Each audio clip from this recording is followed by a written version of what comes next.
With your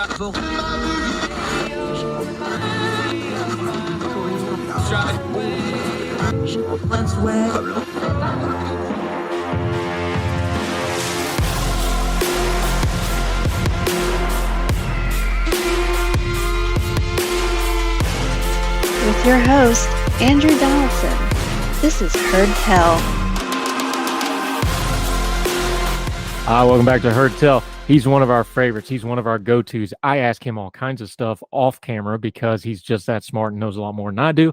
He is the congressional reporter for The Independent. He also contributes to MSNBC. He's got a great book out called We Are Not Broken on autism. We're going to talk about that in a little bit. Our congressional friend, Eric Garcia, is back on Heard Tell. My friend, always good talking to you. Thanks for coming back. Good to be back. All right. So we have a recess right now.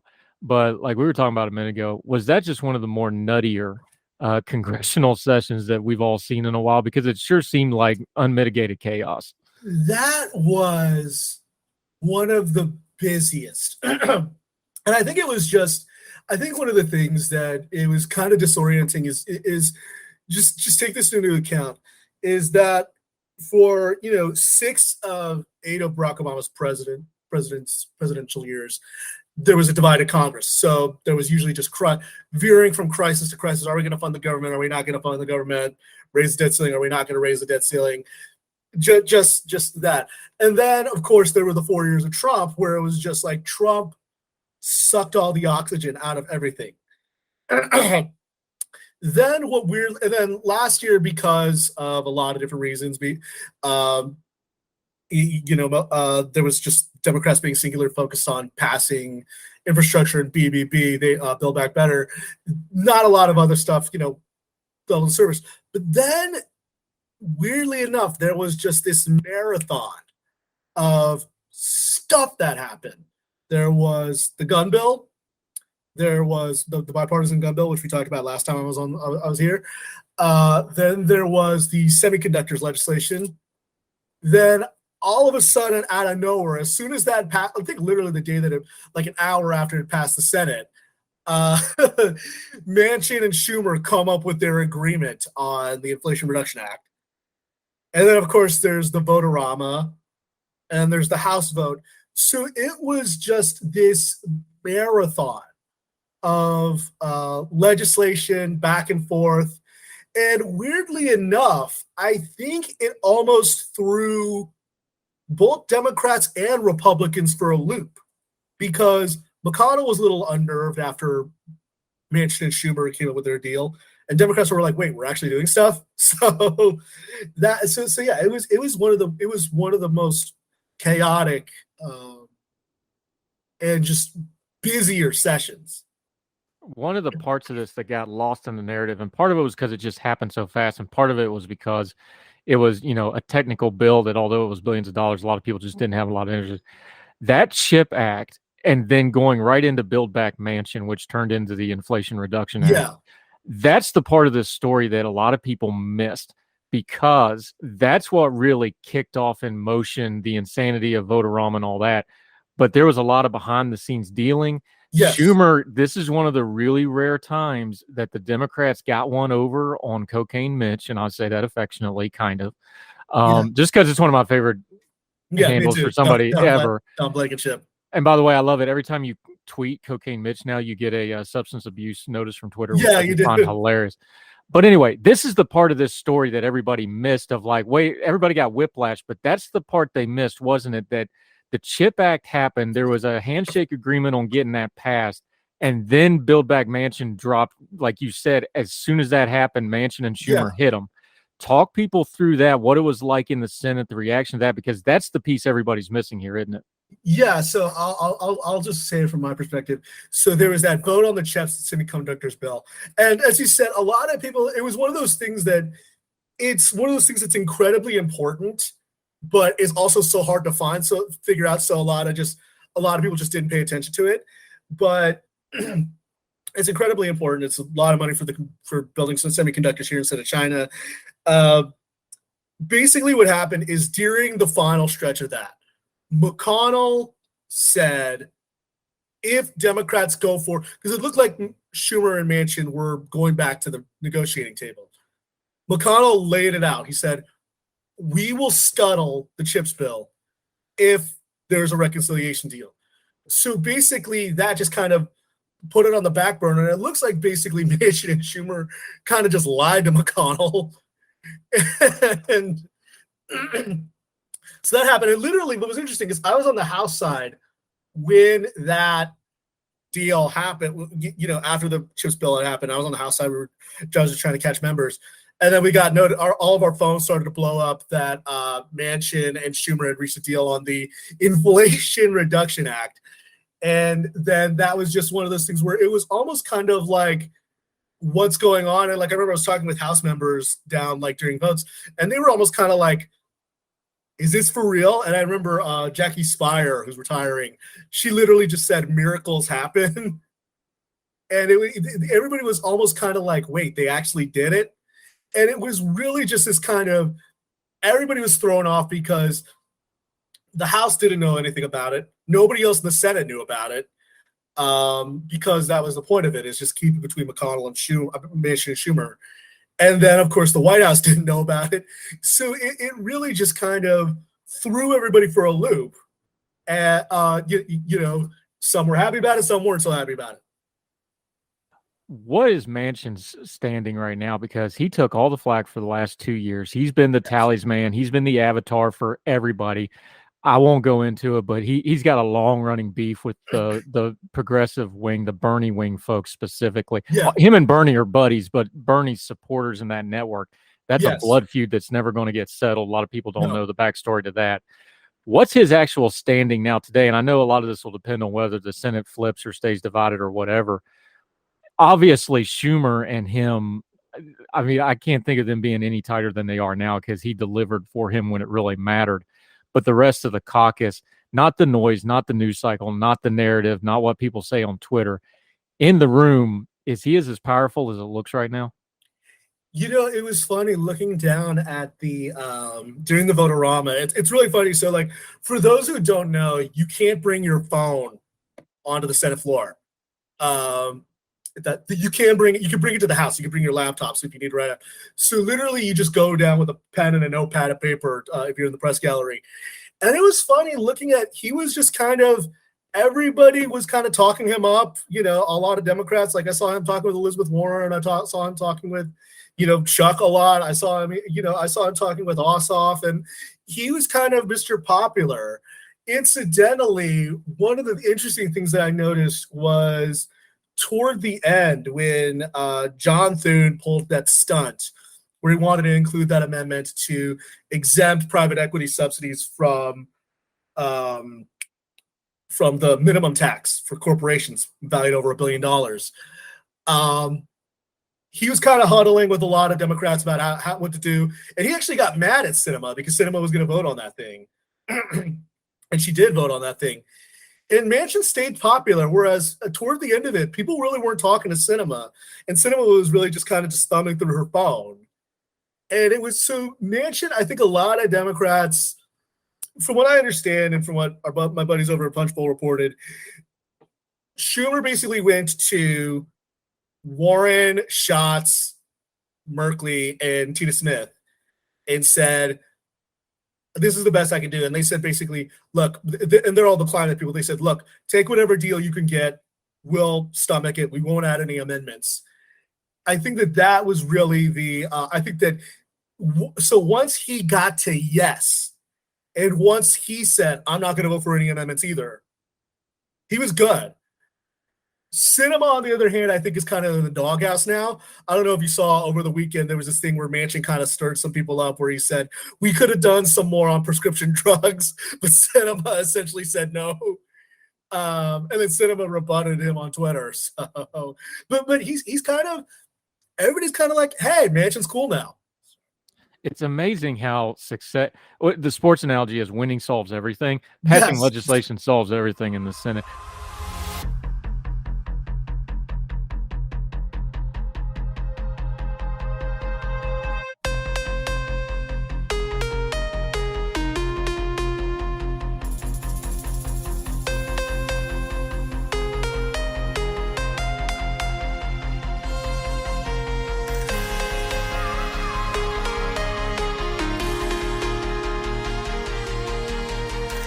Let's talk about Vote-a-rama for just a second. There's a lot of there was a lot of nonsense that went around it too, and I had fun with it too. We were talking about, Leahy's Batman sticker and all that fun stuff.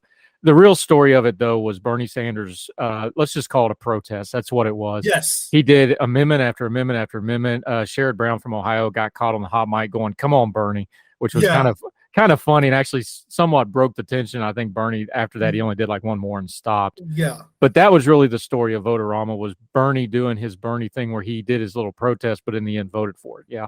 Yeah, there is. So what happened is right before the Vote-a-rama, Bernie went on the Senate floor, and I think it was frustrating. You have to understand that, or you understand this, but a lot of our listeners don't understand this. Sanders, when he became Budget Committee chairman, this was what he wanted to do. He was hoping to pass a $6 trillion spending bill. That was never going to happen. Warner got him down to $3.5 trillion. Then, of course, Manchin got it down to 1.75 and then said no on BBB. He was really upset that a lot of stuff wasn't included. And then he went on the Senate floor and he gave basically a protest speech saying, this isn't really going to do much to solve inflation. And what happened was I tweeted that out. And McConnell rolled on a lot of Republican flacks, just started retweeting it. And the RNC started doing it. And it really got some people kind of mad. And then and so Sanders basically, because basically what happened is Democrats, when this happened, they did, and I mentioned this earlier, they did kind of a blood oath saying, okay, Schumer and Manchin got this deal. We're not going to add anything to it because we don't want to peeve off Manchin and Sinema. Sanders was really upset about that. So he tried to add amendment after amendment. And the interesting thing about it is that he and I believe Senator Raphael Warnock were the only two Democrats who proposed any amendments. And Warnock's was more he knew that it wasn't going to happen. He just needed to do it to save himself a re-election. It was on Medicaid expansion. Sanders, his thing, the thing that led to Sherrod Brown saying, come on, Bernie, was he wanted to add the child tax credit, which Manchin famously doesn't like. And Sherrod Brown, who actually is the biggest champion for the child tax credit in the Senate, along with Senator Michael Bennet, he was just like, look, we can't do this now. So, because it'll make Manchin upset. So he's like, come on, Bernie. And that's basically what caused it. But that kind of broke the tension a little bit. And afterwards, Sanders kind of cooled off. And he was always going to vote for the legislation. It was never going to be an issue. The real person who it was always going to be an issue for that everybody was watching was Sinema. And Sinema is the one, she's not up for election this time. She will be next time. We're going to watch that state closely. Of course, Mark Kelly and Blake Masters is going to be the headline there. Yeah. Very close watch. It's a purple state. It's the purple states right now. She's probably number one on the list of people on the progressive left that they want a primary right now, right? Because I know they talk about Manchin nonstop, but let's be honest, nobody to the left of Manchin's gotten within 40 points of winning the last two cycles out there. Sinema, they think they can get. Are they really going to go after her as hard as they say they are on Twitter and as mad as they are now? Is that going to carry over for 2 more years? I think that there really is some. This is the thing. This is what stood out to me is after the Vote-a-rama and everything was done, Schumer gave a press conference. I went home because I was too sleepy, but this was 16 hours for people that aren't paying attention. This was 16 hours on the floor. That means 2-3 hours ahead of that, and another hour and a half, 2 hours after that. Yeah, you're talking a full day. You're talking a full 24 hours. I think I took like a 30-minute nap at one point. But so there was a press conference afterward where Schumer kind of admitted, he's like, there were some bumps in the road with Sinema and the Thune amendment afterward. And for those who don't know, Senator John Thune is the Republican whip, wants to eventually succeed McConnell. We'll see if he actually can. And it stood out to me that Schumer would single out Sinema that way. Because, as you said, winning is a way of solving everything. But there were some people who were really upset. And I think it was because it wasn't like Sanders who was just throwing a tantrum that he didn't get what he wanted.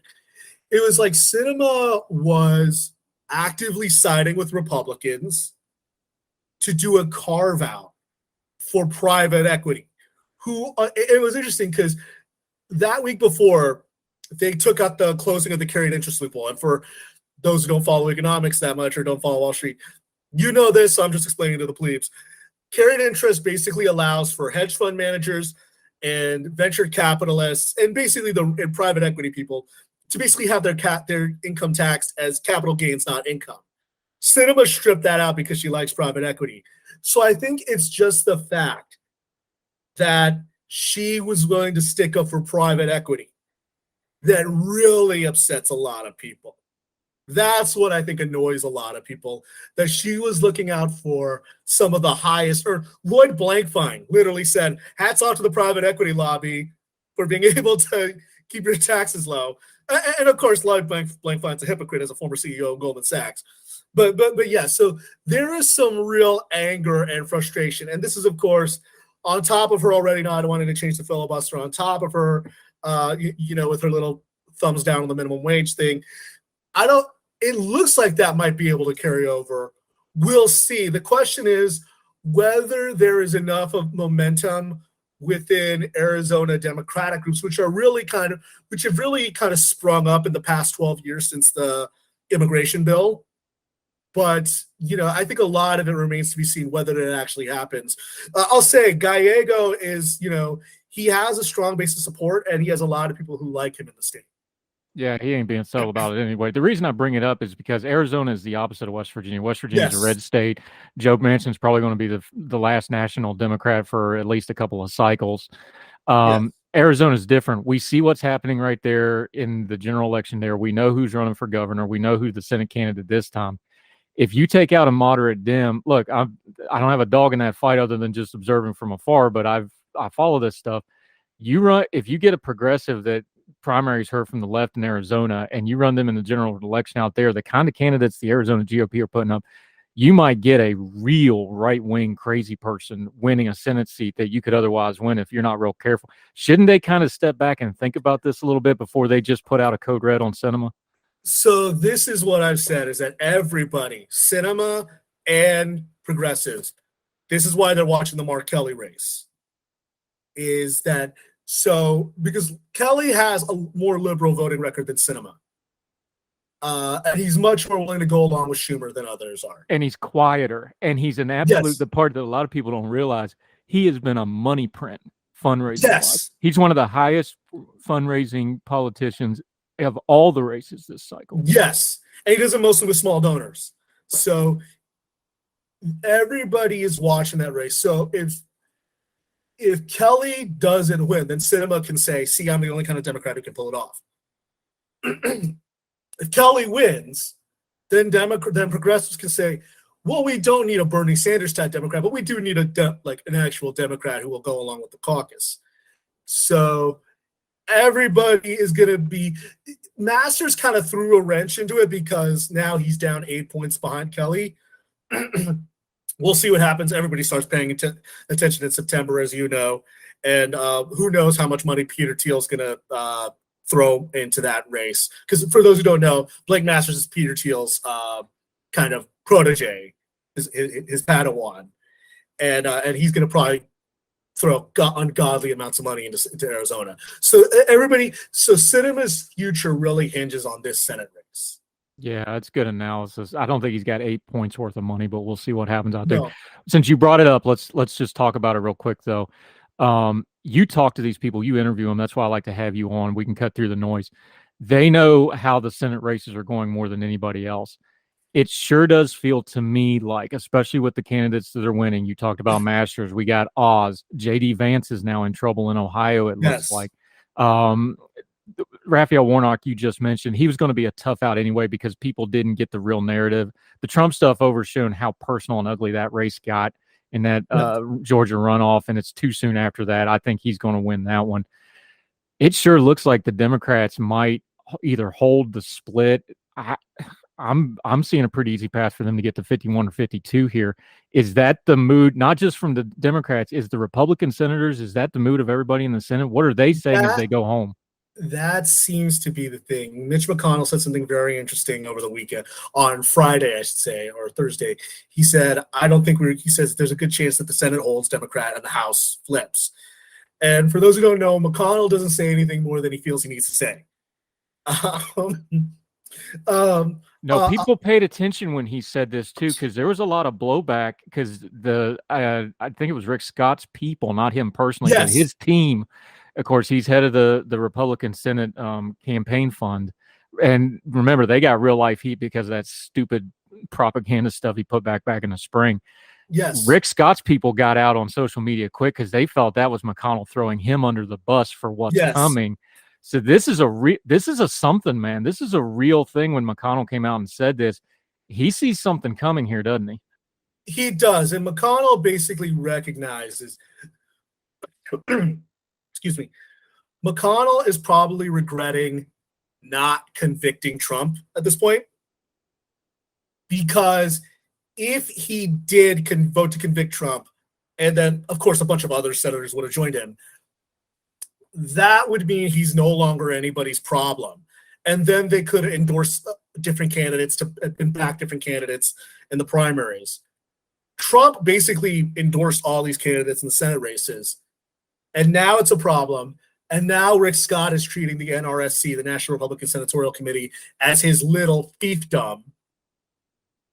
And now McConnell is having to, triage some races. They're cutting off funding in some races. The Senate Leadership Fund, which is McConnell's, personal piggy bank, is pouring in $28 million into Ohio. They're going to have to start, and they're going to have to be really smart about which states they're going to spend money in and which states they're going to have to cut their losses in. And they're going to have to say this isn't worth spending money in. McConnell has to spend money in Ohio because it's so Republican. He can maybe pull out, if he sees Oz isn't going to win, or if he sees that Blake Masters isn't going to win, he can maybe afford to pull out. But he's got to probably spend money in North Carolina. He's got to spend money in Georgia, even though he may not want to save Herschel Walker. That was what surprised me, was when Thune and McConnell not just stayed out of that race, but endorsed Herschel Walker back in December. That was the real sign that they were kind of helpless. And now they're so the vibe now with a lot of Republican senators is code red. We're in trouble. There was that big story in the Washington Post this weekend about basically a lot of Republican donors are like, where is our money? Well, and then when they start leaking stuff Yes. when they leak stuff like Oz isn't spending his own money. Yes. That's a political attack. They're telling the donor base, hey, we're not giving money because he's not giving money. That's signaling. That's not accidental stuff. No, it isn't. Because the whole appeal of someone like Dr. Oz is that he'll spend his own money. That's the whole appeal of really rich guys, is that they'll spend their own money. That was the appeal of Trump. That was the appeal of Rick Scott when he ran for Senate in Florida, is McConnell wouldn't need to spend a lot of money in Florida. And now that was the appeal when Mitt Romney ran for Senate in Utah. Now they're telling donors, don't spend your money because Oz isn't holding up his end of the bargain. That's a clear sign that Republicans are getting ready to abandon Pennsylvania. And they're probably going to lose the state house in Pennsylvania also, because Mastriano is just a monster. Let's take a quick break. We got long, but this is such good stuff. That's why we have him on. Eric Garcia, great reporter, great insight. He was in the room, so we're going to cut through the noise, get to what actually happened in the Senate. We're going to talk about some other stuff, including his great book, here in just a minute. Eric Garcia continues with us on Heard Tell right after this.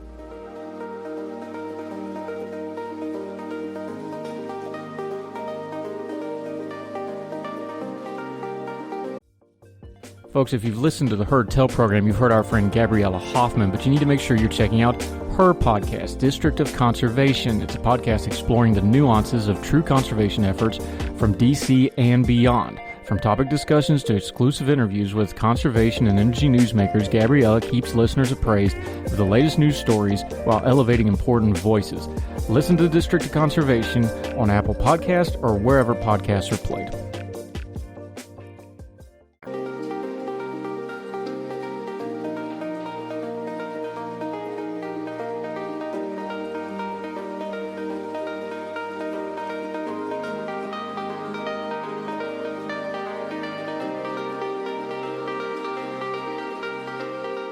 Welcome back to Heard Tell. We're talking to our good friend Eric Garcia. He's a congressional Hill reporter. He's the whisperer for folks like Joe Manchin who brush him off and say no comment, but he does it very professionally, and we appreciate him greatly.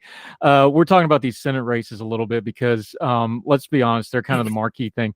We know the House, even if it gets ugly, the House is still going to flip. Now, if it flips 10 seats or 30 seats, that's a big difference. Yes. But a lot of that'll depend on these Senate races. That's what we're talking about. We were just talking about Pennsylvania. What does it tell us? Because again, we were just talking about these things are signals. McConnell is not a stupid guy. He's very smart. He's very calculated. When he sees Oz win, when he sees Masters win in Arizona, when he sees JD Vance is spending tons of money and getting no campaign bounce, which, Vance may still win anyway just because it's Ohio, but he's not, lighting the world on fire. When he sees George, and you mentioned the Herschel Walker thing, I think part of that was he just didn't want any dissension in the ranks because they still have, they got embarrassed in the Georgia runoff. So I think that was probably more than anything there. He's just like, let's just get it over with, push on and not have that happen. He's got to be looking at this. Is this his last run? Is he going to stick out at a time in the minority? I know he's still going to be there for a while, but do you think this is the end of Mitch McConnell, Senate Majority Leader? This is probably the end of McConnell. I think regardless, whether they win or they don't, he'll still be minority leader because there's a minority leader even after this election. But I think the Senate Republicans at least are definitely thinking about a time after McConnell. And that's why you're starting to see as they call them, the three Johns, John Cornyn, John Thune, and John Barrasso, starting to kind of jockey for different spots. You're seeing others like Tom Tillis, who we've talked about, start to try to secure their role as deal makers. There are definitely signs that Senate Republicans. Tom Cotton is also somebody who's starting to angle for a post McConnell, and he's definitely seeing himself as a foot soldier for McConnell, and there are definitely signs that Senate Republicans see it need to prepare for a post McConnell future. And the interesting thing about it, I've said this about McConnell and Nancy Pelosi, and people think of them as polar opposites, but they're more similar than people realize. McConnell doesn't have, I guess you could say, a clear-cut protege. He has a lot of foot soldiers and he has a lot of, loyal men, but he doesn't have like somebody who, this is my guy after I'm gone. Pelosi, it's the same deal. There's no designated survivor when she leaves. And I think the Senate and Republicans are seeing this could be bad, but nobody's going to vote against McConnell, or oppose him for minority leader. But what happens afterward, it's very much an après moi le déluge kind of scenario. Yeah, and he's this is one of those things, well, he'll probably just pick his spot now when he wants to step off, which he's probably earned the right to do. We've been talking about the Senate. Let's talk about the House since you brought up Nancy Pelosi. This is clearly going to be her last run as Speaker. I know Hakeem Jeffries is kind of de facto doing a lot of her stuff for her. He's even doing a lot of the pressers now. Yes. They're not going to win. They're going to lose the House. Yes. But if it's 10 to 15 seats as opposed to the 30 or 40 we were looking at before, that's a workable group. Who's taking the lead on that? Is Nancy going to be an engaged minority leader? Is it going to be Jeffries? Is somebody else going to rise up in leadership in the Democratic Party? Because they're going to be in a position now where anything in the House that's around 20 votes, you've got workable margins there. Yes. So, and that's something people don't realize is it's different than the Senate where one person can hold the thing up. You get within 20 votes of people, you've got blocks. Yeah. Talk about the leadership, that what this is going to look like if the Republicans only have maybe a thinner majority than folks maybe thought 3 or 4 months ago. Yeah, I think that even McConnell is not. McCarthy is not. Kevin McCarthy, House Minority Leader, is not even expecting. Is expecting a much thinner margin. I think at this point, as you said, Hakeem Jeffries is definitely angling for that spot.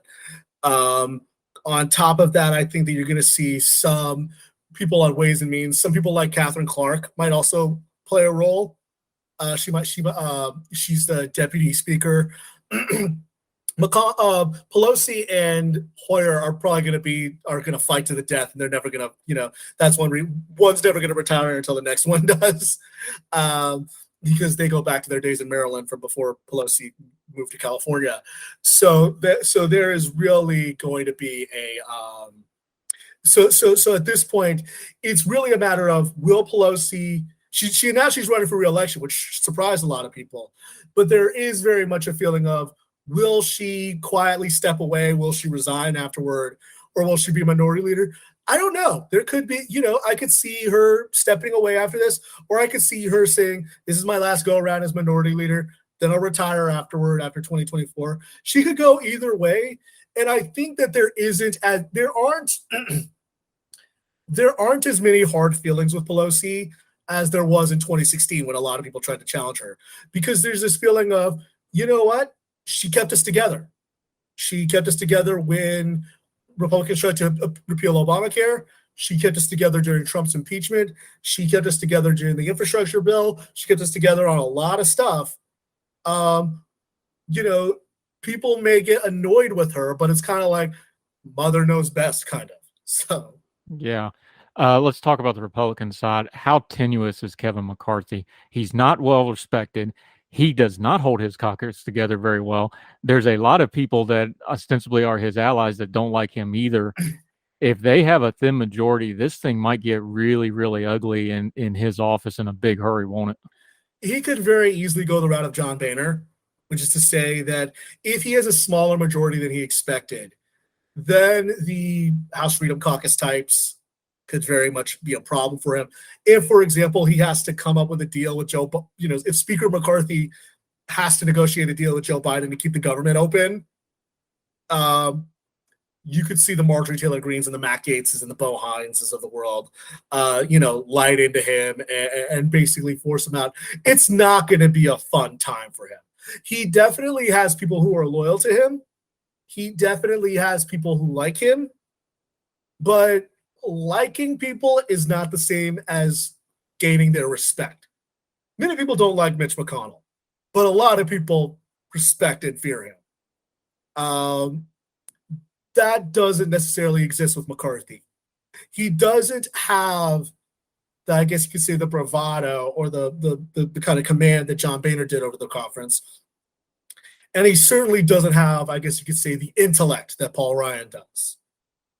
So he's kind of just, the thing that I've noticed about McCarthy is he's kind of just got, the old saying, he's a turtle on a fence post.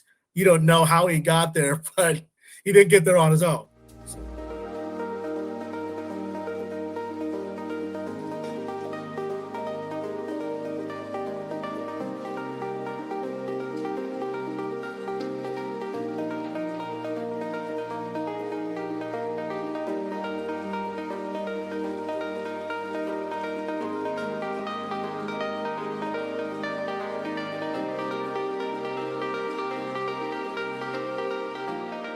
And of course, you brought up Paul Ryan. The GOP went hand in hand begging him to take over to keep Kevin McCarthy from becoming speaker the first time around. So there's a lot of back history there. Let's talk about the other steps of leadership right now. Steve Scalise is there. He's got a lot of cachet with the party. He's almost in that Hoyer role where he doesn't seem to really want to be number one, but he's entrenched in number two, and I don't think he's going to go anywhere. So anybody that wants to go up is going to have him as the ally. I think the interesting one here is the number three, Elsie Stefanik. She did not sell her soul to be the conference chair. That's not why she completely changed herself. She's ambitious. She wants more. There's a lot of talk about what her next move is going to be, either in leadership or in the party. What are you hearing from people about her? Because she's kind of the one to watch here, isn't she? So the real thing is whether she runs to become whip. Because if McCarthy becomes speaker, then Scalise would be majority leader. Do the nomenclature for folks that forget their civics class, what the whips do, because they're very, very, very important members when it comes, especially a close Congress. The whip is important because the whip is the person who keeps everybody in the conference in line. They are the person they usually put out a memo saying, this is how to vote. This is how you vote. they're the ones who make they're the ones who make the phone calls all the time and make sure that everybody is kind of happy. It's a lot of smoothing out and soothing over egos. It's grunt work, but what it does is, by virtue of that, if you do it right, you gain a lot of goodwill, and you gain a lot of cachet to one day become Speaker of the House. I think 4 out of the last 5 speakers, I'm trying to think. Pelosi was a whip. McCarthy was a whip. Boehner and Ryan weren't. Denny Hastert was. Yeah. Although he's not going to be Speaker at any time, but he was for a long time. Yes. I think she thinks she's going to be that person in the future. Yes. But is she? The question is whether Emmer challenges her, because Emmer is basically saying, hold your vote right now. And Tom Emmer, so for those who don't know, Tom Emmer is the chair of the National Republicans Congressional Committee. So he's in charge of electing all these House Republicans. So he has a case to make that, hey, I got all these Republicans elected. I should deserve something. And I should say there's a long-standing beef between Stefanik and Emmer, because Stefanik wanted more women candidates nominated to be nominated, and she wanted the committee to back them. And Emmer said, we're not in the business of doing that. Then what happened was a lot of women did win House races in 2020. And Emmer was like, hey, this kind of works. Let's do this. So there's a long-standing feud between those two, and that's going to be the one to watch. The other part of this, of course, is the second we're done with this midterm, the 2024 presidential race really starts kicking up. I think the problem that the Republican Party is going to have with a thin majority, let's just say it's a thin majority, even if 20 seats is a thin majority. Let's just be grown-up adults here. Let's say they get 20 seats just to kind of take the medium number, right? If they get 30, then this will change a little bit. They're going to have to try to legislate in the midst of a really tough presidential campaign. We already know that Trump is going to run in some form or fashion. Yes. This is where I question McCarthy not having his Congress, and even Stefanik, if she becomes the whip or has what are you going to do with the Marjorie Taylor Greens of the worlds and the Matt Gaetz of the worlds that are so entrenched into Trump? They're going to be all Trump all the time as part of your caucus. And when you got a thin majority, man, I'm just talking mechanically and politically. I don't know how they function in that environment for the next 18 months after this midterm. When mom says no, dad, call dad and ask for his permission. That's what this is going to, I mean, literally, that's what it's going to be. I don't see how McCarthy has any authority, any leverage. He's going to get kicked in the head every time he goes against Trump. If he goes along with Trump, he's going to be called a simp for Trump, which he is fairly. Yes. You cannot be the Speaker of the House of the United States Congress in that position. It would be impossible for anybody, for somebody that's already compromised and not cared about and not respected like McCarthy. I think this could get really, really ugly. Yeah, because the moment that Marjorie Taylor Greene or Bo Hines or Matt Gaetz or, even someone like a Jim Banks or Jim Jordan even gets mad, they can call Trump or Scott Perry, and they can go on Sebastian Gorka's radio show or whatever, and Trump will then put out a statement on Truth Social, or he'll say something on television on Newsmax or Fox News or what have you, or he'll say something at a rally, and immediately it'll undercut and undermine McCarthy. It's not an enviable position, because when Boehner and when Boehner was Speaker, and even when Paul Ryan was for the first 2 years when he was Speaker when Obama was president, they didn't have to necessarily answer for everything Trump did, because they were the de facto leader of the party by that time. Now, with Trump campaigning, they're going to have to, Trump can always say, don't do this, even if it means, hey, we need to do a CR to, prevent the government from shutting down, or we might need to raise the debt ceiling, or we might need to pass an omnibus bill.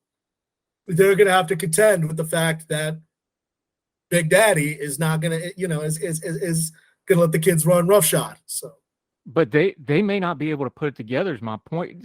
Speak on this, because you're on the floor. You talk to these people. There's a process and a mechanism to how Congress works beyond the politics of just, hey, we got to get the votes done. This has to get done. This has to get done. That calculus does not function if you don't have a Speaker of the House that can just finally put his foot down and say, no, you're going to vote for this because the country's going to stop moving if you don't. Right. Pelosi's had to do it. Bonner had to do it. You pick any speaker that Tip O'Neill did it a bunch under Reagan, even though they had the Democrat. People forget that Reagan had a Democratic majority to deal with. Yeah. That's just part of the adulting. I don't think that happens in the next 2 years with a Republican slim minority. Maybe I'm wrong. I hope I am for the good of the country. I think this could be really, really bad, chaotic stuff. Am I wrong? McCarthy is going to have to rely on a lot of Democratic votes to vote along with him, basically. Which is going to get him murdered. That's my whole Yeah, point. no, Like he's screwed either which way here. Yeah. Right. Because either his caucus revolts against him and they shut down the government, or he has to go in hat in hand to Pelosi or Hakeem Jeffries or whoever is leading the conference and saying, look, I got about 30 Republicans who will join you on this. Can you bail me out? And then, of course, Pelosi or whoever's leading the conference, the Democrats at the time, can extract a lot out of him. It's not going to be pretty for him, and he's going to be, he's going to be, a stool pigeon the moment he takes that oath. Another thing that I've been opining on, we'll get your opinion, see if you agree with me or not. I think a split Congress really, really bails Biden out because now he can just run against a Republican Congress. It'll get his improvement up a little bit. It'll change the calculation for his reelection campaign. Is that the feeling of the members of Congress as well? Because they care about the presidency. They care about the politics of it, especially this election and the next election, which is what Democrats are really eyeballing. Yes. Is that the feeling that they have as well as like, hey, this split Congress is going to be good for us politically? That isn't something I've heard yet, but I can see that it's some. But one thing that I do see, you do see what you're seeing Democrats do is you're seeing them try to find something to run against right now. So you saw that when they tried to make Rick Scott the boogeyman with his whole thing about even poor people paying taxes. You saw that. You see that now with them running against Ron Johnson, talking about cutting Social Security. This gives them something to run against. If they're in the majority, if the Republicans are in the majority in the House, they can say, we want to do X, but Republicans aren't letting us. Kevin McCarthy and Donald Trump and all of them are actively stalling and making it hard to govern, making it impossible to govern. And then what they could say is, and then contrast that with this last spate of legislation, they could say, hey, remember what happened when we had a trifecta? It's going to be interesting to watch. We're going to keep talking to you about it. Eric Garcia, we're going to take a quick break. We come back. We're going to shift gears. We're going to talk about his passion project, Autism and Disabilities. He's got a great book about it. A lot of headlines I want to run by him while we have him on the phone anyway. More with our friend Eric Garcia on Heard Tell right after this.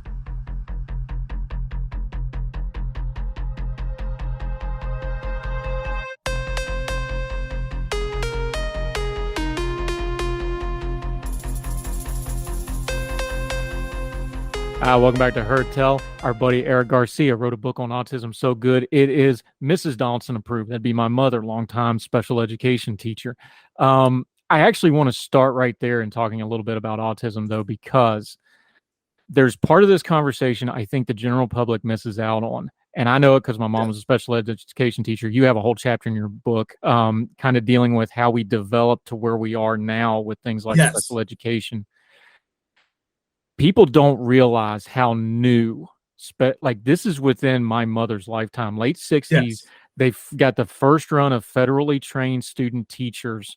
Yes. When we're talking about funding and stuff, we're only 2 generations into this thing. So when we see headlines about special education and autism and things like that, this isn't something that's ancient history. This is very much new science, new educational theory. And I think people are kind of taking for granted that, oh, well, this has just always been this way, and it hasn't. And I think when we discuss, and I'm going to ask you in a minute about the pop culture stuff and the TV shows and the depictions, I think that's part of this that gets missed is the respect for these folks is really, really new, and therefore it's still kind of fragile. Is that a fair way to put it? Fragile is probably the best word I can use to describe it. So you talked about your mom being a special education teacher. The Education for Handicapped Children Act passed in, I think, 1974, 75. President Gerald Ford signed it. And Ford actually signed it, but he had some objections. He said the federal government's never going to live up to its full obligations. And he was kind of right when he said that.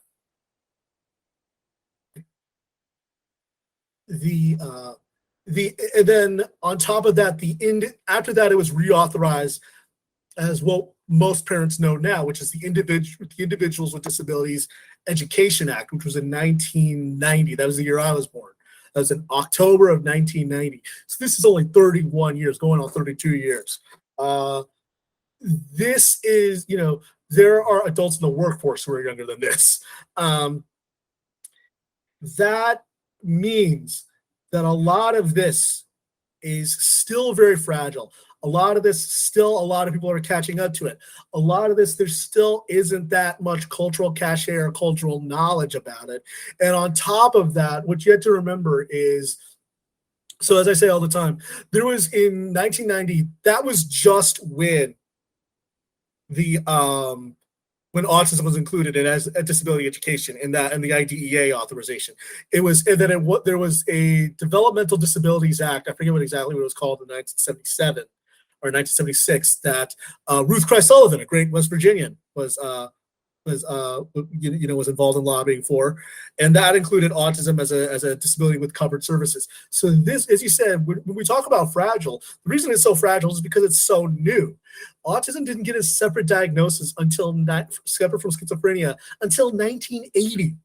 It was interesting when I was going back and I was reading a lot of magazine articles about autism when I was writing the book.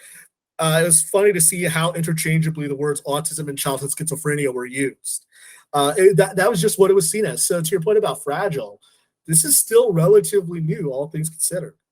You were tweeting about it, and the reason I bring this up is because people are getting more open about talking about it for good, bad, and indifferent, but we'll talk about that in just a second.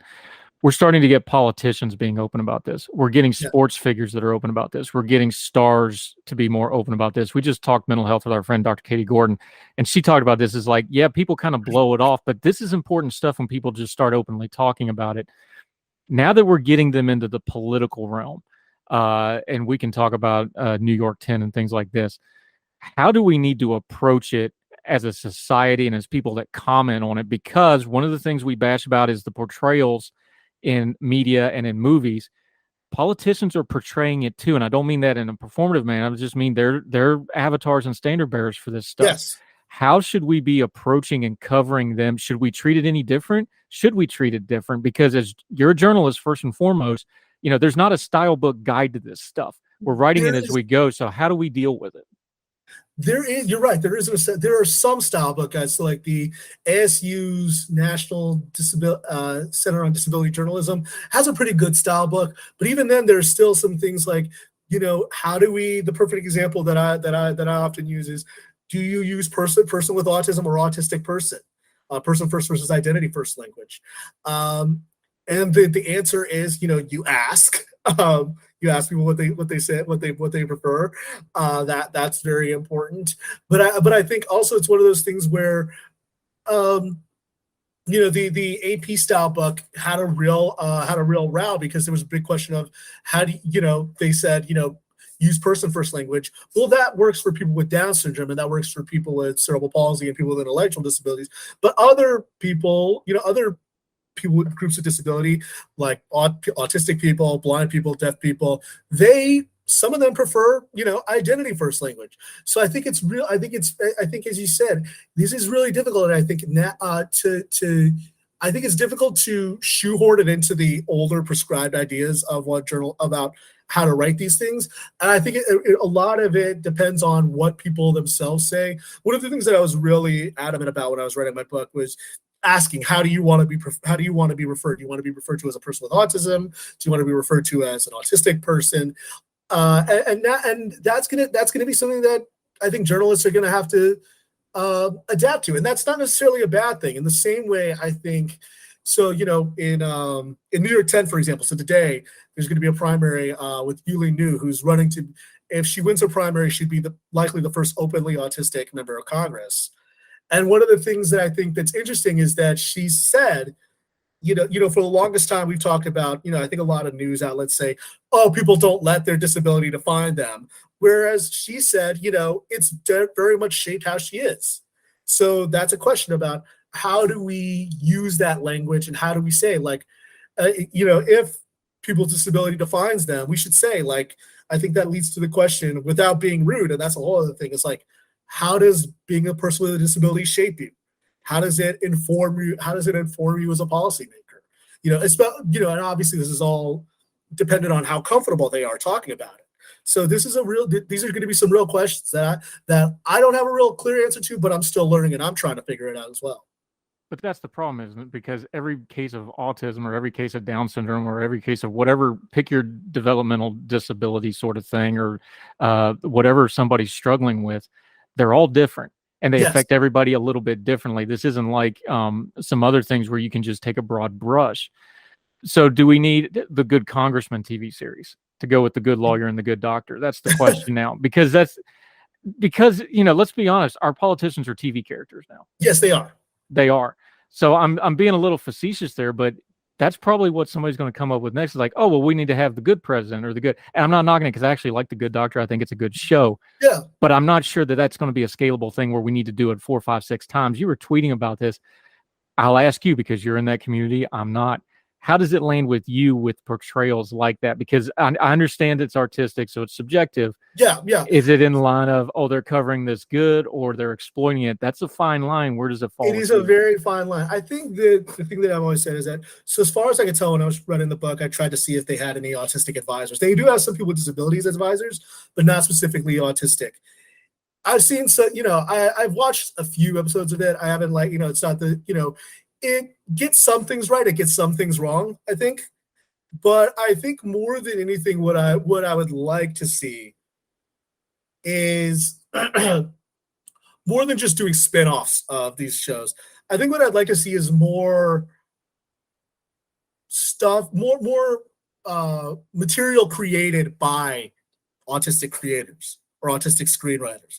I do know of some people in Los Angeles who do work in the industry, and they really try hard to get their material in front of an executive or in front of Netflix or HBO Max or whatever, and then forget the fact that a lot of these streaming services are cutting right now.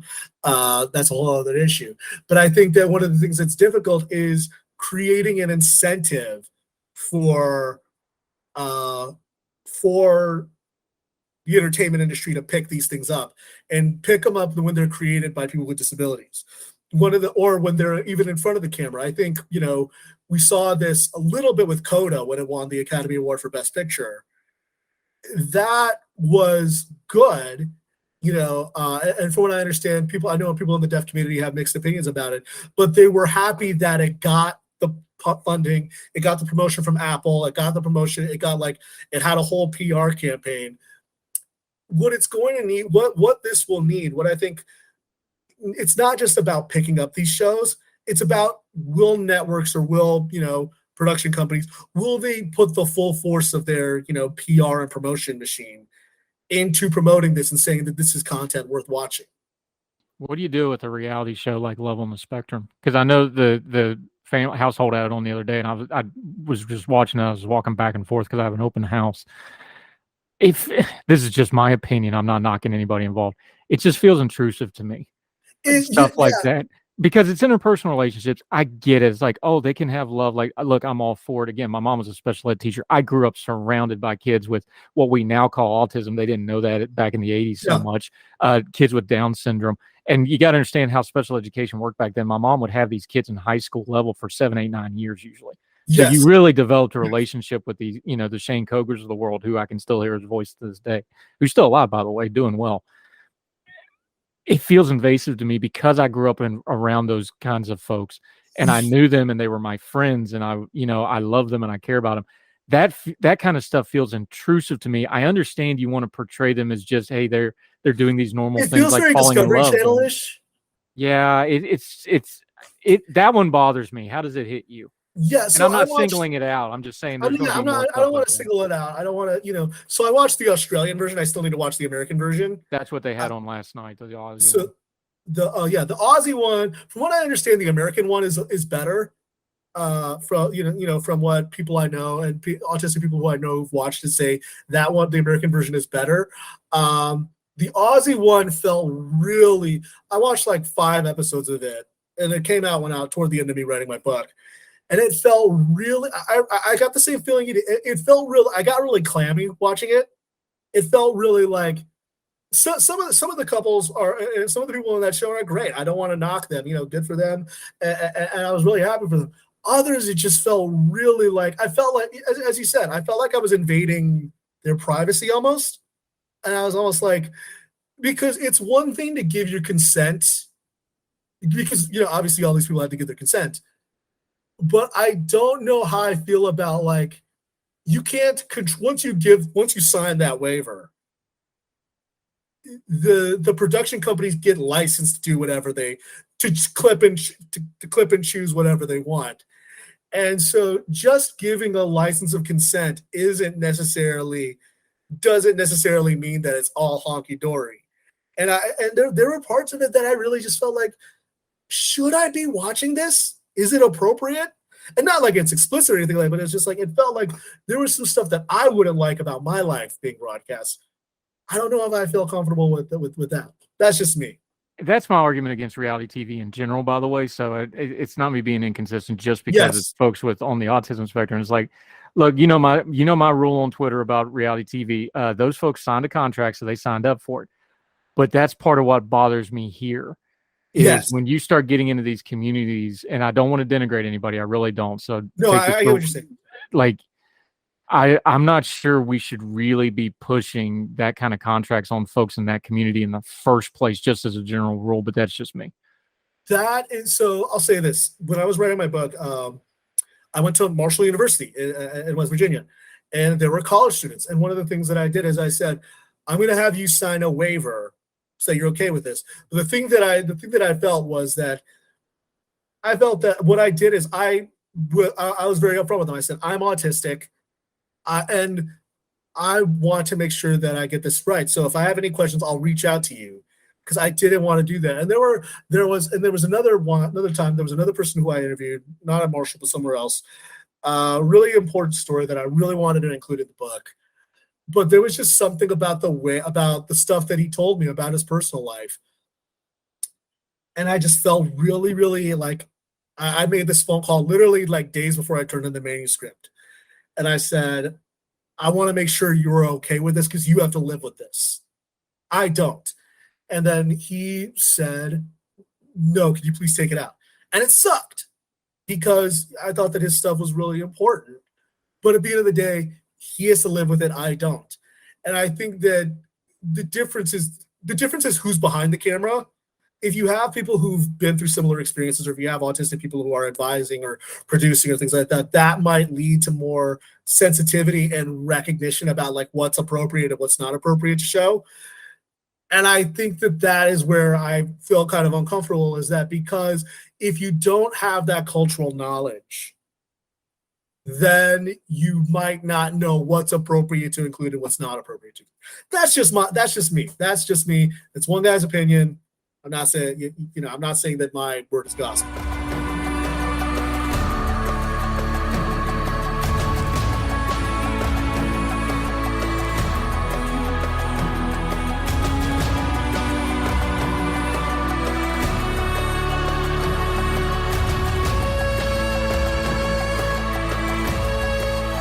No, I think it's a tough subject. One more thing on this autism stuff, because I thought we were done with this, but apparently not. They're going to keep going through it. For folks that don't know, because I'm old enough to remember when we did this in the early 2000s, the late 90s, especially in the early 2000s, right when the internet came along, of course, that's when this mess started. We've got to untangle autism from this vaccine mess. Yes. We've just got to, because we're going to get people killed with this nonsense. I usually try to be nonsense, but I've just had it with this. I've lost my patience now that we're seeing polio in New York. One of the greatest achievements in human history, literally one of the greatest achievements in human history, was defeating polio, coming up with the and it was a mess. They accidentally put the live virus in. Eisenhower had to go on TV, one of the first TV addresses, and be like, no, the vaccine's safe. People don't understand what an achievement it was. We defeated polio. It was gone. And now it's back out of our own ignorance, and we're using autism as an excuse to do it.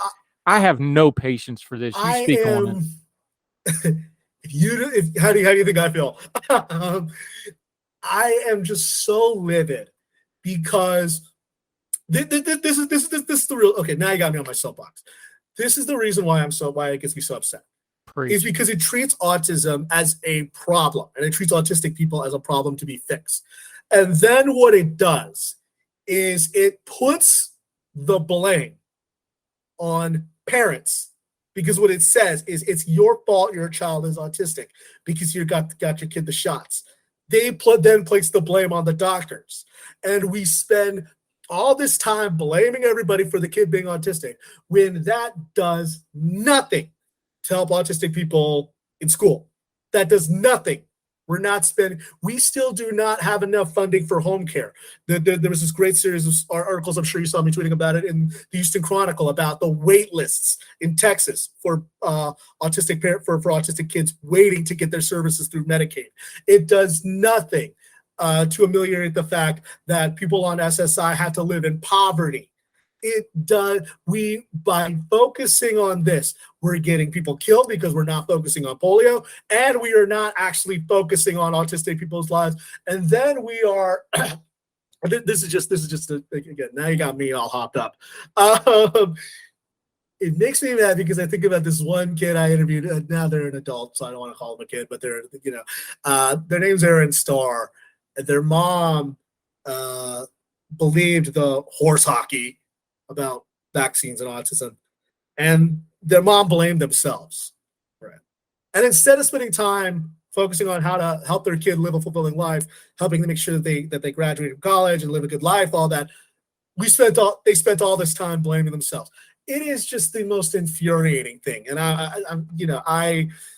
it makes lasers shoot out of my eyes. So anyway, rant over. No, but that's why I think people need to hear the rant, because what happens is parents are susceptible. Parenting advice is a multi-billion-dollar industry in America. It is. You've worked in media for a while now. They openly talk like, what are we going to do with the mom demographic? That's a thing in media. It's absolutely a thing. And to use it exploitively towards a group of people who have something that they didn't ask for, it's something that nature put in them. Yes. And to treat it like it's this disease to cure instead of something that we should be helping these people live with and become their best. I started thinking about you hit on one of my pet peeves right there. You talked about, the SSI payments. On one hand, we take away things like the sheltered workshop and giving them job skills. And on the other hand, we tell them like, oh, you can't work because you won't have your benefits anymore if you make money. This kind of double speak stuff, it all starts going together. It's like, oh, well, this vaccine causes autism. Well, autism is this, that, and the other. Oh, you can't work. We'll put you on government benefits, but we're not going to give you enough benefit. There's a lot of just double speak when it comes to autism and disabilities in general in America. Yes. And we've got to find some way to cut through the double speak. And some of it's because government bureaucracy that's built into the system. I get that. Yeah, exactly. But at some point, and that's why I loved your book so much, you just go talk to the people. You skip all the double speak. Yeah. And that's really the core of and I will pitch your book because it's that good, not just because you're a friend. That's the double speak that really hurts people that are trying to live with disabilities. Instead of giving them a hand up, you're giving them a hand up while you're holding them on the top of the head at the same time. And that's just infuriating. That is, it is. The thing that I say a lot of times is that I cannot imagine, so like I grew up in the 1990s when there wasn't in some ways it was the best of times and there was the worst of times, because like it was great. It was bad because there was, I feel for my mom in a lot of ways because there just wasn't a lot of information at the time. But on the other hand, I'm also kind of grateful that we didn't have the internet, because that means that my mom wasn't subjected to a lot of quackery. I don't think I'm speaking out of turn when I say that. And as a result, I think I don't envy any parent as soon as they get the autism diagnosis for their kid. I don't, because immediately they are subjected to a deluge of misinformation and the right information wrong. And it's hard. I don't blame them for like not knowing what the right stuff to do is. I mean, I think I don't know if you saw that Stat News piece about like how a lot of private equity companies are getting involved in ABA. And like, that's another thing, because now you have people are making money off something, and there's an incentive to pressure parents into doing that. So there is so much misinformation, and it is endlessly frustrating because it doesn't actually address what they need. You know, just last month I was at a conference with a bunch of non-speaking autistic people, and their stories were all the same, which was for the longest time they went through a bunch of different treatments, a lot of different, quote unquote cures, or a lot of different therapies, and it wasn't until they got to speech communication or keypads or what have you that they decide that their lives overnight got better. And but it shouldn't take going through all those hoops to finally have the Paul going through the desert in Damascus moment. Yeah, and it's amazing that the technology is running so far ahead of the policy. We talked about this when we did the long form podcast. Yes, One of the most listened ones we've ever had, by the way. Well done on that. Thank you. But that's because people want good information. They really do want the good information on this stuff if you get it out there. But this is the thing, is the technology has run so far ahead, and especially autism stuff, both policy-wise and educational. We talked about it before. It really was organic and parent-driven because they just didn't have anywhere else to go. Yes. Our country deserves the government it gets, but these folks deserve a much better government than they're getting. And I'll just kind of leave it at that to end the rant on it. Eric Garcia, this is fantastic stuff. I could talk to you all day. That's why we have you back more and more. You do great work, my friend. Let folks know where they can follow you. Pitch the book. We're going to link to it. I'm going to send some stuff out on the book. Oh, We Are Not Broken. He's going to hold it up because he knows how to do a segment because he's a media professional. Look at that. Yeah. There you go. If you're watching on the YouTube. Go ahead, sir. We're Not Broken, Change the Autism Conversation. It is now officially out on paperback. It has a new afterword about vaccines, stuff we were talking about the panic about it, how the autism vaccine panic gave rise to the coronavirus vaccine panic, and so much more. It is now available wherever you can get fine books. And I always love coming back here because you actually know what you're talking about. You actually take the time to do the work. So I always love coming on here. I appreciate that. You steer me some other folks too, which I really appreciate. Love talking to you, my friend. The book is important. Maybe the sequel on vaccines might want to kick that idea around. That'll sell to somebody. My friend, I appreciate you as a friend. I really appreciate the work you do. We'll do this again real soon, my friend. Eric Garcia, you're great, my friend. Thank you, my friend. Thank you, sir. All the music on Heard Tell is provided under a Creative Content license from monstercat.com.